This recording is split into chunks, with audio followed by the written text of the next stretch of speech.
Welcome to KSK TV news. ముందుగా వార్తల్లోని వివరాలను చూద్దాం. గుత్తి ఆర్టీసీ బస్టాండ్ ను తనిఖీ చేసిన రీజనల్ చైర్మన్ మరియు ఆంధ్రప్రదేశ్ కార్మిక సంక్షేమ బోర్డు చైర్మన్. అనంతపురం జిల్లా గుత్తి ఆర్టీసీ బస్టాండ్ ను ఆదివారం ఏపీఎస్ ఆర్టీసీ రీజనల్ చైర్మన్ పూలే నాగరాజు, తెలుగుదేశం పార్టీ జిల్లా అధ్యక్షులు, ఆంధ్రప్రదేశ్ కార్మిక సంక్షేమ బోర్డు చైర్మన్ వెంకటశివుడు యాదవ్ తో కలిసి పరిశీలించారు. ముందుగా వారికి ఆర్టీసీ బస్టాండ్ సిబ్బంది, టీడీపీ నాయకులు, కార్యకర్తలు స్వాగతం పలికారు. అనంతరం ఆర్టీసీ బస్టాండ్ ప్రాంగణంలోని వసతులను పరిశీలించి ప్రయాణికులకు ఎటువంటి ఇబ్బంది కలగకుండా చూడాలని అధికారులకు చెప్పడం జరిగింది. అనంతరం గుంతకల్ నియోజకవర్గం పామిడి మండలం కట్టకిందపల్లి గ్రామానికి చెందినటువంటి గ్రామస్తులు ఏపీఎస్ ఆర్టీసీ రీజనల్ చైర్మన్ పూల నాగరాజును కలిసి తమ గ్రామం నుంచి పామిడి పట్టణానికి ఉన్నత విద్య కోసం సుమారు 90 మంది విద్యార్థులు వెళ్లుచున్నారు. సరైన ప్రయాణ సౌకర్యాలు లేకపోవడం వల్ల వారు ప్రతిరోజు స్కూల్ వెళ్లడం చాలా ఇబ్బందికరంగా ఉందని, కావున విద్యార్థుల భవిష్యత్తును దృష్టిలో ఉంచుకుని తమ గ్రామానికి బస్సు ఏర్పాటు చేయాలని వినతి పత్రం ఇవ్వడం జరిగింది.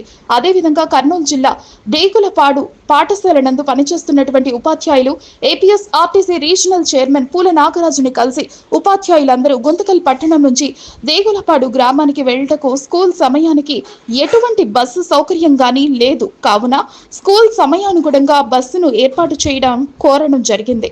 ఈ కార్యక్రమంలో టీడీపీ నాయకులు Karadikonda Sudhakar Naidu, model school chairman Pavan Kumar Yadav, TDP నాయకులు, ఆర్టీసీ సిబ్బంది పాల్గొన్నారు.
ఇదంతా ఎక్స్టెన్షన్ అంటే బస్సు